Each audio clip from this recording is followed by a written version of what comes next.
예, 자유한국당을 중심으로 한 반조국 연대 시도가 계속되고 있습니다. 오늘 오전에 한국당 최교일, 장석춘 의원 등 5명이 또 삭발식을 진행했죠. 주요 인물만 헤아려보면 지난 10일 무소속의 이현주 의원을 시작으로 총 10명이 넘게 삭발식을 진행했습니다. 하지만 부산에서 시작됐던 야권 연대 바람은 찻잔 속 태풍에 그쳐가고 있습니다. 오늘 김현의 현금정치에서는 지금의 전국 상황을 중간 점검해 보겠습니다. 김현 더불어민주당 사무부총장 나오셨습니다. 안녕하십니까? 네, 안녕하십니까? 오랜만에 뵙습니다. 예. 네, 추석 연휴 잘 보내셨죠? 예, 덕분에 네. 잘 보냈습니다. 어떻게 보내셨습니까? 저는 명절을 고향집에서 보냈고요. 그리고 안산에서 지역 주민들과 만나서 설 명절, 추석 명절 잘 보내시라 인사하고 그랬습니다. 예. 네. 고향에는 얼마 만에 가신 걸까요? 제가 그러니까 지난해 친정 어머님이 돌아가셔가지고요. 예. 이제 올해 구정하고 그다음에 중간에 한번 또 지인들하고 워크숍 때 한번 갔었고요. 예. 이번에 갔으니까 아마 한 거의 2달에 한 번꼴은 가는 것 같습니다. 네. 예. 그럼 안산도 안산은 그거보다 더 자주 가십니까? 안산은 집입니다. 댁이시니까. 네네. 그렇군요. 이 객지에 나와서 생활하시고 자리 잡으신 분들은 오히려 고향 그 시간이 있거나 아니면은 자리를 잡은 뒤에도 고향을 방문하는 그런 기회가 좀 적은 것 같습니다. 예. 명절 끝이라 한번 말씀을 드려봤습니다. 네. 예. 네. 자, 전국 얘기를 좀 해보겠습니다. 자유한국당 내지는 이 보수야권 측 릴레이 삭발. 이거 어떻게 보십니까? 글쎄요, 워낙 많이들 이제 관심을 갖고 지금 보고는 있는 건 맞는 것 같습니다. 특히 네. 이제 자유한국당 지지자들이나 그 소위 이제 우파 쪽에 있는 분들은 어쨌든 조국 장관이 임명되는 것을 반대해왔고 그 연장선에서 이제 그 투쟁하는 것이니까 아마 응원의 박수를 보내는 건 같은데 예. 결국은 이게 삭발이라는 것은 기존에 보면 사회적 약자나 투쟁의 수단이 이거밖에 없을 경우에 썼던 방식 중에 하나인 거죠. 그러니까 박찬종 전 의원이 예전에 이제 DJYS 단일화를 촉구하면서 삭발했던 것하고요. 그다음에 정치권에서는 통진당 의원들이 해산을 앞두고 집단적으로 삭발했던 것을 제외하고 예. 장관을 해임시켜라라는 주제를 가지고 정치권에 특히 야당 대표가 삭발을 하는 거는 초유의 일이다라는 예. 것이 이제 대체적인 인식 같습니다. 예. 두 번째로는 조국 장관 내정 때부터 또는 내정되고 나서 임명되고 나서도 끊임없이 이제 조국 장관을 이제 그만두게 하려는 그런 일련의 흐름인데 국민들의 피로감이 굉장히 이제 많아지고 있는 것 같아요. 그래서 예. 오늘 한 여론조사를 보니까 조국 장관을 반대하는 투쟁에 대해서 옳지 않다, 반대다라는 게 52.4%로 높게 나오고 있고요. 찬성한다는 거 여론이 42%로 나타나는 걸로 보면 지금 일시적으로 자유한국당의 지지율이 올라갈 수 있을지 모르겠지만 그것은 이제 대안 없는 비난 일색의 행동이기 때문에 조정 국면으로 전 들어갈 거라고 보고 네. 좀 이렇게 정치를 희화화시키고 정치인들의 그런 행동에 대해서 좀 황당하다라는 그런 그 평가이고 이것은 아마 정치 역사에 또 기록될 한 장면이지 않을까 싶습니다. 예. 네. 그럼에도 불구하고 일단은 여론을 집중시키는 점 그리고 일부가 되겠습니다만은 지지 세력을 결집하고 있다는 점 이 부분은 나름대로 효과가 있다. 그러니까 지난번 이제 황교안 대표가 늘 하던 방식 아닙니까? 이제 원내에서 본인의 집중도가 떨어지면 장외투쟁을 통해서 일시적으로 그 지지율을 좀 이렇게 모아내는 그런 효과는 있는데 그것이 계속적으로 반복된다고 치면 정당의 정치 또는 정치라는 것은 타협과 그다음에 협상을 통해서 결과물을 도출해내야 되는 건데 지금 보이콧을 이제 시도했다가 다시 이제 그 대정부 질문이나 아니면 교섭단체 연설을 이제 연기를 하지 않았습니까? 예. 그다음에 또 보니까 국정감사 기간도 10월 2일로 합의된 것을 뭐 4일이나 7일로 또 뒤로 빼겠다라는 얘기인 것 같아요. 네. 결국은 민생은 뒷전이고 지금 아프리카 돼지 열병 때문에도 농가들의 걱정이 많은데 그다음에 국제 유가가 지금 이제 그 반등되고 있어서 경제 상황도 좀 불안정한 것인데요.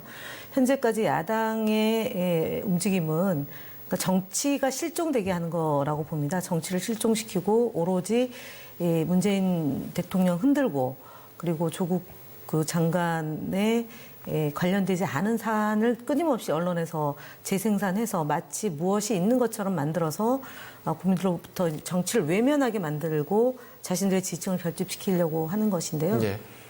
제가 볼 때는 지금 이제 워낙에 언론에 그 확인되지 않은 뉴스가 단독 뭐 특종 이런 형태로 그냥 쏟아부어지고 있어서 좀 짜증나는 상황인 건 맞는 것 같습니다. 예. 그 틈새를 노리고 있는 건데요. 제가 볼 때는 국정감사 기간에 돌입을 하면 이 문제가 물론 뭐 쟁점을 삼아서 계속 떠들 수는 있겠지만 그렇게 그때까지 지속되지는 못할 것이다라고 봅니다. 알겠습니다. 며칠 전에 시도가 됐던 부산에서 시도가 됐던 바른미래당과 자유한국당, 자유한국당과 바른미래당의 반조국연대 이거 효력을 발휘하지 못하고 이렇게 쓰러져가는 그런 국면입니다. 지금의 이 반조국 연대, 반조국 어떤 그런 주장에 하는 이 전국 상황 언제까지 갈 거로 보십니까?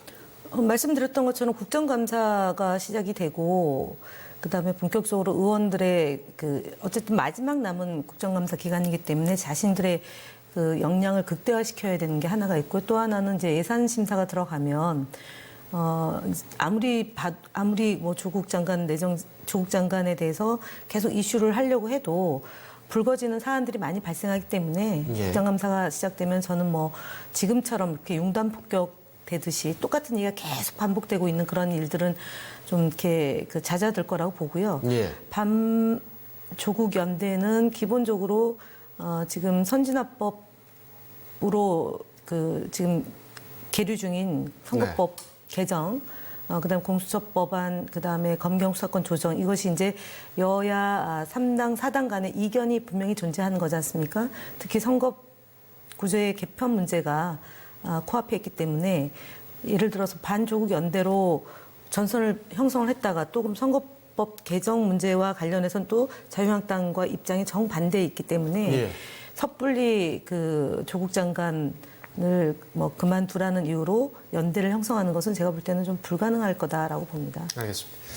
이 반조국 연대의 동력이 떨어지는 것은 일단 뭐 정당성 문제도 그렇습니다만 바른미래당의 지금 내용이 상당히 좀 깊지 않습니까? 네. 물론 이제 다른 정당이긴 합니다만 이 여의도에서는 어떻게 지금 바른미래당을 보고 있습니까? 일단은 뭐 지지율도 사실은 추석 연휴에 10%대의 지지율이 안 되면 예. 거취를 정하겠다라고 손학규 대표가 오래전에 그랬었죠. 약속을 했지 않습니까? 예. 근데 이제 최근에 그 요구를 다시 정병국 의원이 하니까 손학규 대표가 본인을 흔들어서 그런 결과가 양산된 거기 때문에 동의할 수 없다라고 하는 거죠. 지금 이제 복잡한 것 중에 하나가 지금 이제 박근혜 전 대통령이 입원 가료 중에 있는데 우리 공화당에서는 전 대통령이 병원에 입원하는 날 삭발하는 게 말이 되냐라고 굉장히 강도 높은 비판을 하고 있고 두 번째로는 또 뭐 유효의 전 최고위원의 경우는 김무성 의원이 있는 한 같이 할 수 없다라고 네. 얘기를 하는 거고 그다음에 나경원 원내대표 그만둬야 되는 것 아니냐라는 또 주장도 펼치고 있는 거죠. 네. 그런데 또 유승민 의원하고도 또 함께 하자라고 얘기를 하고 있는 거고 황교안 대표는 그러니까 바른미래당은 그러니까 지지율도 안 오르고 있는 거고 그 안에서 원내대표와 당대표가 굉장히 또 이전 투구하는 거고요. 그렇다고 해서 유승민 의원이 탈당을 해가지고 자유한국당으로 갈 수 있는 형편도 지금 아닌 상황이다라고 보여지면 결국은 올 말 그다음에 내년 초까지 계속 이런 상태는 지속되고 지리멸렬한 상황으로 놓여질 수밖에 없다라고 봅니다. 예, 자중질환 지리멸렬. 네. 오늘 여야 원내대표가 만찬 회동을 한다고 하죠? 글쎄 뭐 지금 뭐 국정조사 요구를 하고 있는 거지 않습니까? 그리고 그것조차도 안 되면 아마 나경원 원내대표가 오늘 아침 회의 때 직무정지 가처분 신청을 내겠다. 이제 또 검토하겠다. 이렇게 네. 얘기를 하고 있는데 그게 이제 이렇게 되는 거지 않습니까? 처음에는 특검 도입 얘기했고 그다음에 해임 결의안 제출하겠다고 얘기했고 이제 세 번째가 국정조사로 간 건데 국정조사는 그러니까 굉장히 좀 모순적인 거죠. 본인들이 검찰에 고소고발을 하고 수사를 해달라고 얘기를 해서 그 인사청문회를 앞두고 압수수색을 하고 지금 50여 명의 그러니까 특수부 검사가 동원이 돼서 지금 수사를 하고 있는데 갑자기 또 국정조사를 하자고 하는 것은 검찰의 수사를 못 믿겠다. 그래서 자유한국당이 직접 조사를 하겠다. 이렇게 예. 나오는 거지 않습니까?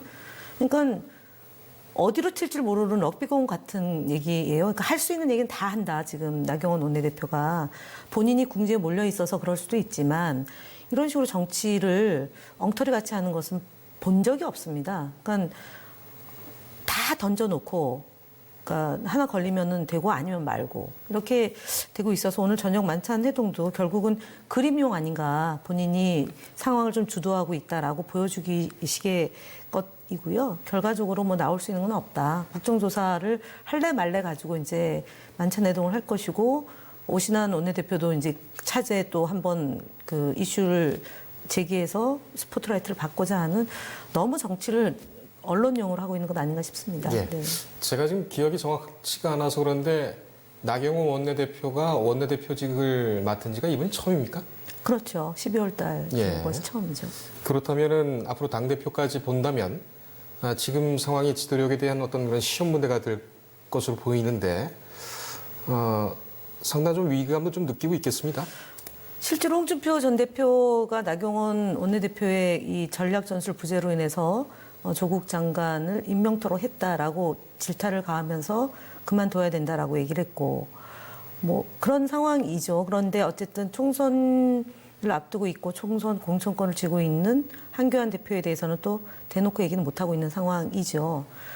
결과적으로 지금 나경원 원내대표는 아들의 그 고등학교 재학 시절에 과학 경진대회를 이제 그 나가게 했고 그것이 서울대 그 실험실을 쓰게 했던 청탁의 과정, 그 다음에 그 논문을 그 이제 확실하게 그 저기 일제자로 했다. 그 부분에 대해서 논란이 있기 때문에 네. 그것을 잠재우기 위해서 본인의 그런 문제되고 있는 그런 내용들을 감추기 위해서 계속적으로 이렇게 이슈를 조국 이슈로 끌고 가고 있는 것 아닌가 봅니다. 예. 한 2분 정도 남았습니다. 이 질문 좀 꼭 드리고 싶었습니다.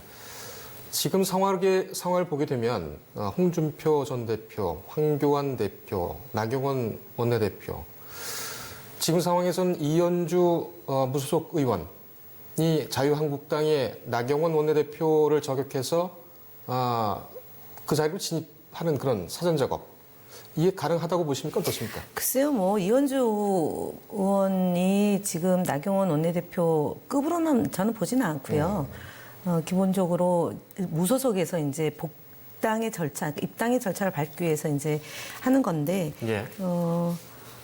그 나경원 원내대표까지 치면서 본인이 자유한국당에 안착할 수 있는 것은 아니다. 다만 이제 앞서 얘기했던 것처럼 이 한교안 대표의 지도력에 대한 문제제기가 있으니까 어쨌든 삭발을 통해서 돌파를 하고 있는 거고 이현주 의원도 그런 식으로 해서 예. 자유한국당에 들어가기 위한 수순밟기다 이렇게 봐야겠죠. 이현주 의원은 이번에 출마하게 되면 어느 지역으로 나온다고 합니까? 글쎄요, 수도권에서는 힘드니까 이제 부산을 그 염두에 두고 네, 움직였다. 조국 장관하고 그때 이제 붙는 것이 조국 장관은 그림이었죠? 출마 생각이 없는데 이제 뭐 그러니까요. 붙을 일은 없을 것 같고요. 예. 예.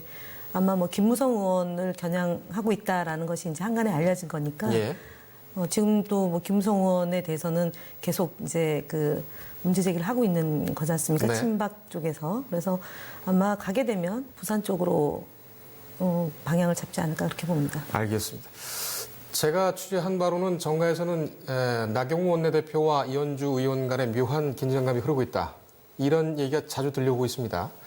다음에 한번 이 문제를 제대로 한번 짚어보는 것이 어떨까 네, 한번 생각이 그렇게 드네요. 해보죠. 네. 알겠습니다. 기대하겠습니다. 네. 예, 오늘 여기까지 하겠습니다. 감사합니다.